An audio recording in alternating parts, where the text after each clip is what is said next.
All right. Well, welcome to another episode of Friends of FreightVana. We have our Director of Product and Engineering, Shari Hobbs, with us today. Thank you. I'm very excited to be here. Thank you for coming in. Of course. So, first off, I wanted to just start with kind of your background. I know you were one of the people that came over and kind of started FreightVana. So, like, how you started your whole career, and then what kind of made you want to be in the startup, or maybe you've been in several startups and I just kind of don't know that, and then like how we've transitioned to where we are now, kind of coming on the back end of the startup and really hitting our stride here in year 4. Yeah, so my career's been kind of interesting because prior to being involved in technology, I was in operations management and customer service management for a really long time. I kind of burnt out on that and decided I wanted a career change. So I went to boot camp, which was really popular at the time. This was probably about 8 years ago. Is it like one of those like Saturday, like just sign up kind of? No, it was pretty intensive. So it was 6 months and self-guided. And they kind of took you through the whole process of teaching you all about anything you'd have to know about software engineering. Oh, wow. And then at the very end, they taught you about Scrum and Agile and all these different methodologies. And I got really excited about all of that part. But I went ahead and I took a job as a software engineer as just a way to do things differently. And that was my first job in transportation and logistics. I learned pretty early on that I really missed like daily interactions with people and groups of people. So I was lucky enough to have a leader who recognized this and was like, hey, why don't you try being a technical project manager? So I was still involved in the day-to-day engineering and all the techie stuff that I loved, but I got to do requirements gathering and testing and training and all that kind of stuff. So that's kind of how I wound up in technology and in transportation. I was going to say, so you learned 2 things at once. Yeah. I mean, 2 completely different worlds colliding at once. That's crazy. Which the job I had before I took that first engineering job was at a pretty big coffee roaster here in the United States. And part of my job there was the logistics side of things. So I had to get the coffee from the roaster to the end user, and that was like my first foray, but it was all LTL. So it was my first foray into transportation, which it was really interesting figuring out like the network and making sure things got to where they needed to go when they needed to be there. So yeah, that was kind of like a culmination of a lot of different things. And then when FreightVana was started, I got a phone call and was like, hey, we're doing this thing. Do you want to come join? And I had been a part of one startup once before, and I loved the pace of things. I loved that you woke up every day and had no idea what the day was going to bring. And sometimes it would be exciting and sometimes it would be scary, but it was always fun.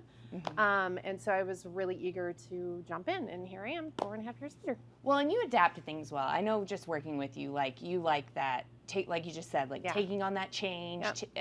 How can we pivot? How can we make it better? What can we do?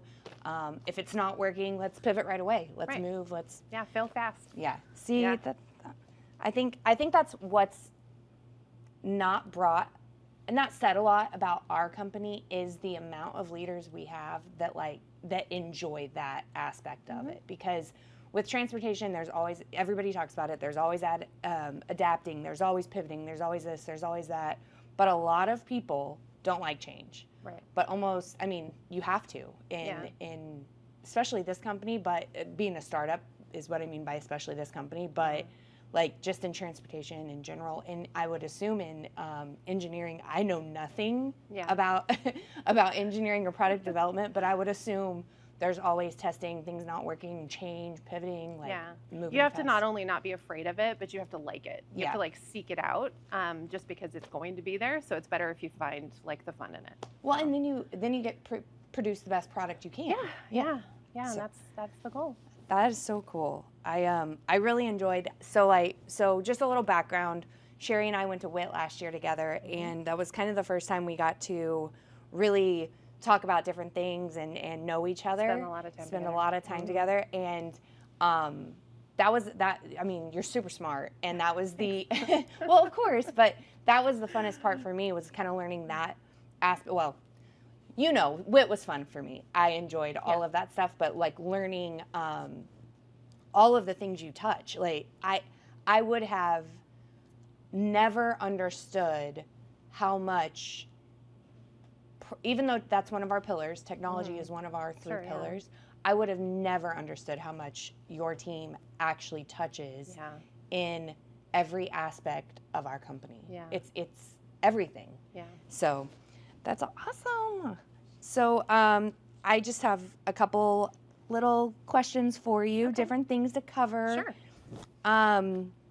What do you think here at FreightVana, what do we do on an obviously broad, you know, not sure how how intense or like how much our viewership will understand. I wouldn't understand a lot of, so try to layman's terms. But what do you think is like the coolest things that we kind of offer or are looking into different spaces or like trying to do day to day just to try to make us better as competitive advantage comes, as we grow, streamlining processes? I think one of the things that makes us unique and kind of powerful is not only the talent that we have on the engineering team. It's not a huge team, which when I came in, I was leading product, which essentially means that I'm identifying like what are the things we should build, in what order do we build them, and then how do we roll them out.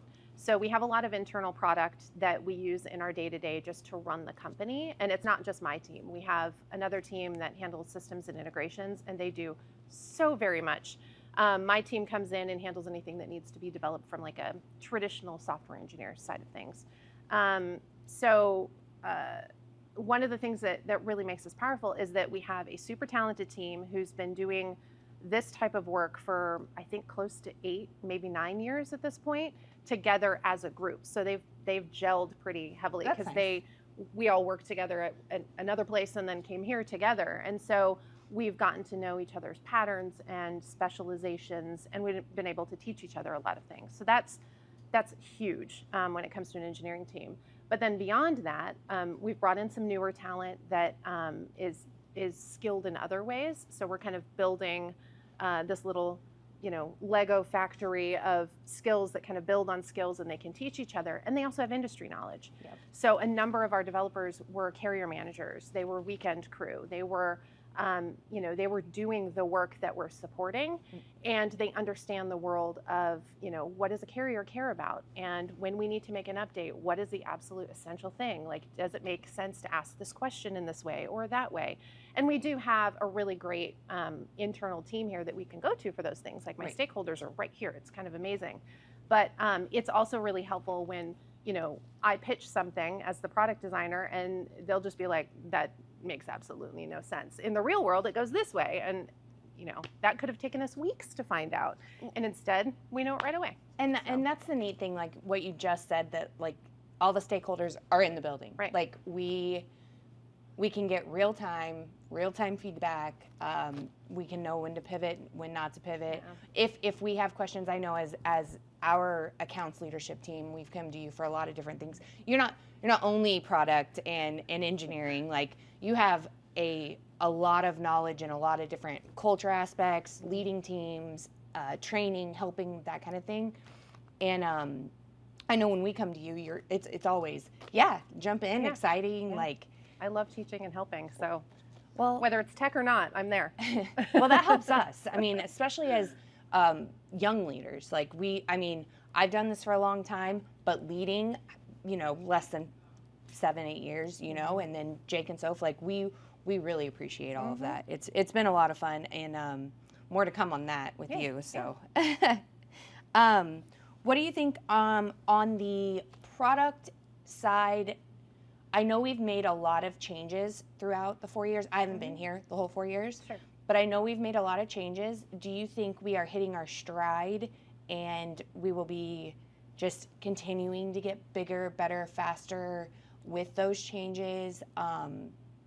Do you think that there were like hurdles that we had to jump over, and sometimes we had to say, nope, we're not doing it. We're going to pivot. We're going to move. Yeah, we've definitely turned a corner in my mind, partly because the first few years we were trying to figure out what do we build and what does it look like, with the idea, that whole failing fast idea that I said earlier. we like to get a thing out there and get it in the user's hands, and then see where A, we need to improve, and B, we need to like redirect. There's been a number of things that we've launched. One of them is a mobile app that is a trailer inspection app for all of our FV trailers. And in order to haul that, you're supposed to do an inspection on there. It's like a 15-point touch. Yeah. Yeah. And we launched that, and it was like wildly successful from the very start. But now we're trying to figure out like, okay, how do we make it more efficient? How do we make it faster? How do we make it so that it's more reliable? And so, now that we have the foundation and the base, and we have something to kind of iterate on, that's going to change probably pretty quickly. And we'll be able to kind of pivot with whatever the market demands as far as that goes. Well, and just not to cut you off, but what some people may not understand quite on that is we move a lot of power only. That's what we do. We don't have drivers, we have trailers, and then we have contracted drivers with their own trailers. And our trailers are our biggest asset of this. I mean, our people are our biggest asset. Sure. But money-wise, as far as what it costs to maintain them, what it costs to keep them on the road, if they're not being used, and that trailer app, having that just how it is now, is extremely important. So it's exciting to hear that there will be like more to come with it, because keeping those trailers in good condition, making sure we're turning them in good condition, making sure we're not having to swap them out each day, because that just takes time, money, all of that.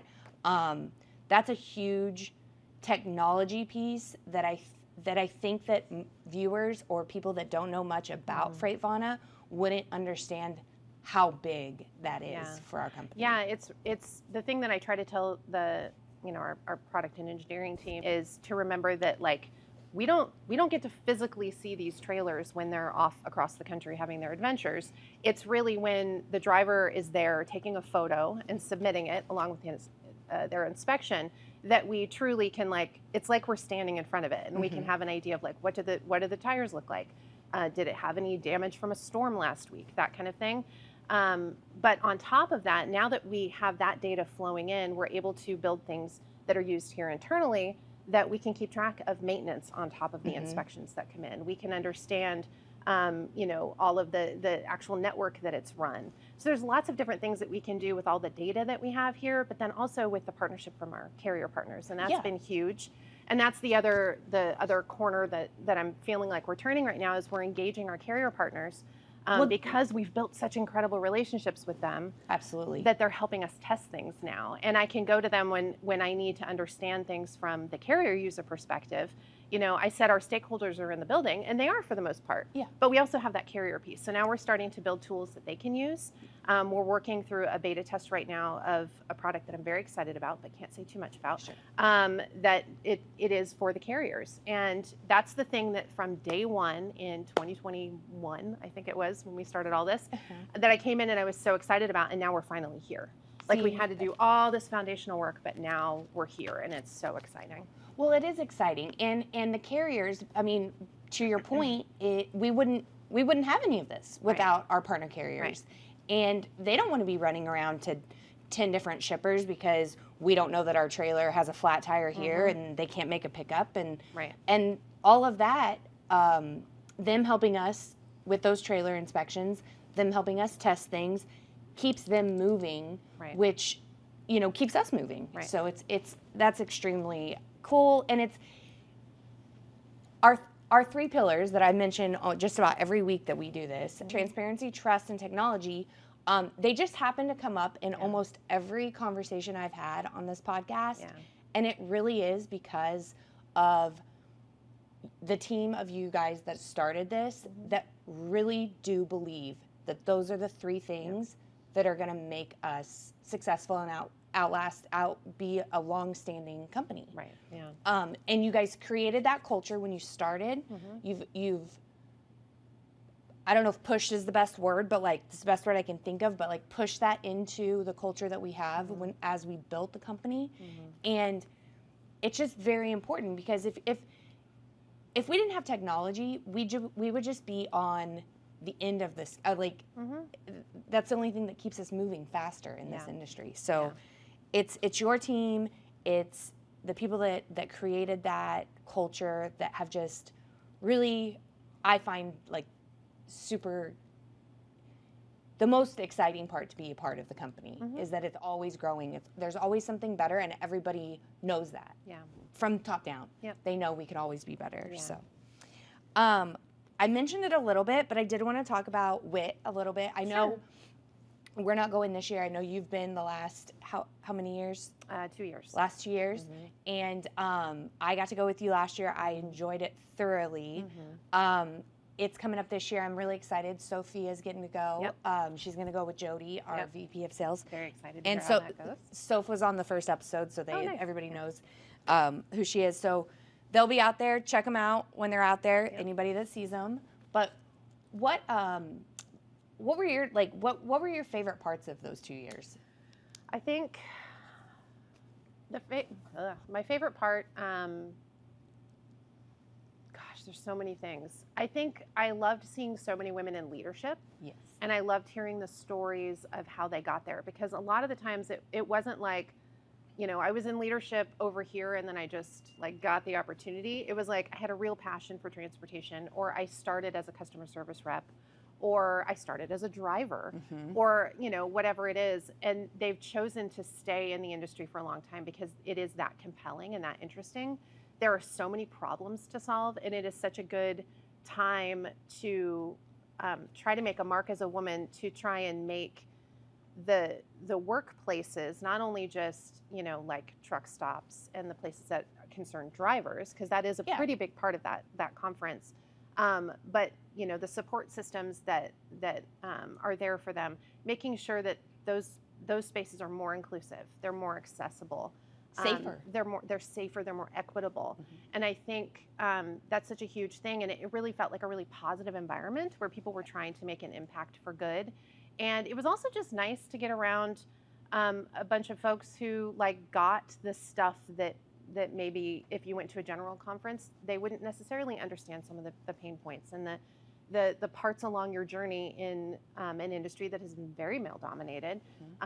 There's a lot of stuff that, you know, might be in a lot of our histories that it's nice to be with a group of people who understand and who have been there and who can provide some support and understanding and advice for how to like continue your journey. So absolutely, I agree. I'm very stubborn, so I enjoyed hearing this.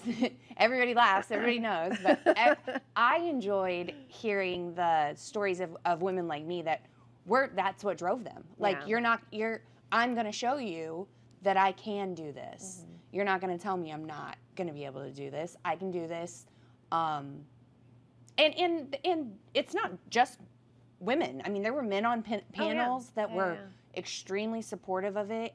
It was very, very, everything you said hit the nail on the head. Like it was a great environment.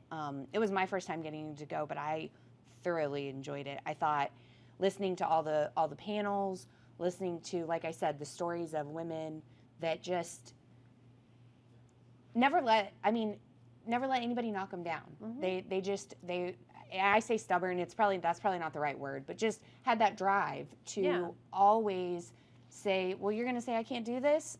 I can do this. Right. And I think once you have an understanding of how diverse environments just operate better, and how diversity makes all of us excel, I think once you get a taste of that, you just want to encourage it more. And I think that's a lot of the men who were there in support, like that was their driving force as well. And it was really nice because there are a number of people who I think we consider friends of FreightVana that, you know, we post about on LinkedIn, or we'll talk about on different social media platforms.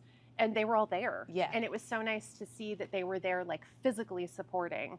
It was really cool. More diversity, more inclusion, more just accessibility to all of these. Like, it's just such an exciting industry. So well, and I wore a chip on my shoulder for a long time through the industry, so it helped me. And not to say that I don't have one on my shoulder. I mean, I still work hard. There's things that have in my past that have caused me to work the way I work. But it did really help me see that that's not just a thing that happened to Megan. That's not just a thing that happened to even women. That's just a thing that happens, like you said. Yeah. And having more diverse pools of people just creates better environment, better culture, better like working together. It helped me with maybe understanding too people better. So I just wanted to touch on that because I know it's coming up, and it's if you can get to it, if you're able to go to it, I would highly encourage anybody that's interested in that type of conference, because it was, like Shari mentioned, it had, everywhere from applications that have where trucks can park to safe driving to vendors of customers that just were out there wanting to meet drivers. I mean, it was just kind of everything. So many great classes. There were a lot of great classes to where you could meet some of the like executives at some of the vendors that we work with, and talking about issues that you don't regularly get to sit in a room and like have an open forum to talk about certain things. And I think just that, and the networking potential too. We met a few people, and they were throwing happy hours and stuff, and we were going out and having a great time. It was just, I don't know, I can't recommend it more, and I'm so excited for Jody and Sophie that they get to go this year. Yes, and I can't wait to hear when they come back and they're all like on fire and ready to conquer the world. Yes, it's going to be amazing. So absolutely, I completely agree. So. Culture-wise, yes, I want to get into our culture and how you feel about that, what you feel we could bring. We'll kind of close it out with that, like, okay. And just kind of promote a little bit of the culture that I feel. Transportation tough day to day. There's highs and lows. There's swings in personalities. There's swings in my personality day to day. But how do you feel we do company-wide and are working to do company-wide better in culture and like promote that out where we could maybe get some visibility and bring people in that are excited to be a part of something that is always striving to be better? I think this is a really hard industry, and it's a hard job on top of it. We have a lot of people who are not here in office. They're full-time remote because they're all over the country. Both my team members. Yeah. Super hard. My team. Yeah. Full-time remote. So I think one of the things that I really love is the aspect of bringing like fun and spaces to chill, which one of them we're sitting in right now. Absolutely. But we have this beautiful office here, and I think we've the culture team that we have has been doing a really good job of trying to encourage times when we can kind of unplug from the day-to-day work, maybe take a little bit of time to have fun with each other, different potlucks. We've done different contests. We've got a puzzle sitting out here in front of us just because we have this chill space where people can come hang out. There's Halloween decorations everywhere. I came in the other day. I was working remote last week. I came into all these beautiful Halloween decorations, and I love that. They were just so delightful. And I love that we have a group of people here who've really taken ownership and have decided, like, we want this place to be a fun place to be, but then we also want to incorporate our remote folks. And so we'll do different online games, and they'll open up a room for everyone to just kind of chill out and hang out in. And we try really hard to use the technology that we have to collaborate a little bit more, to make sure that everyone gets a voice in our online meetings. We have a huddle every other week where we kind of get together, and it's a time for us to talk about like what's going on in the industry, what's going on in the company, but then also we meet our new hires and we celebrate wins. The shout outs that we do has become just like my most treasured thing. We love hearing you get to read the shout out. The other 2 weeks ago, or however long ago it was, I had to like let Shannon, who's our CEO, he MCs them, and I'm just like, hey, just so you know, we have a ton of shout outs because we had like 7, and they were all very long and very well thought out, and then I read them. The teams are notorious for liking to throw in some hashtags and some slang and for some Gen Z slang for this Gen Xer over here. It's fun. It's very fun, but I love hearing it. I love hearing that people are celebrating one another. I just checked this morning. We have a whole bunch for our next huddle that's coming up. And so I think part of it is you know, it's good for the leadership down to be reinforcing culture, but it's also really good when the group itself is kind of reinforcing it throughout. Culture is one of those things that I'm a super nerd about. It's something I'm really passionate about. I did a stint doing, you know, a lot of culture work with nonprofits before I came here. And so I came into FreightVana with kind of beating that drum of like, culture happens whether you plan for it or not, and whether you control it or not. Like, it's there. And so it's important that we be mindful of that. We be watchful for the not so great sides, but then also encouraging the really good sides. And I think we've tried and failed a few different times in our 4.5 years where we're like, oh, we're really hyped about this thing, and we try it and it just doesn't take off. But we've learned to listen to our people, and there have been some things that have really surprised me that have just blossomed and become a really big thing. And I can't sing the praises enough of our culture team and the effort that they put into that, because I think it's so special. I think they're great too. We're going to be talking to Taylor here a little bit later, Swanson, and and I just think the shout outs are the coolest thing, and it's very easy the way the industry is set up for groups to silo. And to me, the coolest things when the shout outs are the team shout outs, like within their own team, are cool too. Do not get me wrong. But it's so cool when they're shouting out other teammates of other divisions or other areas, because it is so easy to get siloed. Oh, yeah. And not realize that other people do appreciate the cross collaboration. So. Right. Well, thank you so much for coming on. Thanks for asking me. This was great. Awesome. I had so much fun. All right. Well, thank you guys for tuning in for another Friends of FreightVana episode. We really enjoyed having Shari here. We really appreciate it. Thank you so much. Have a great afternoon.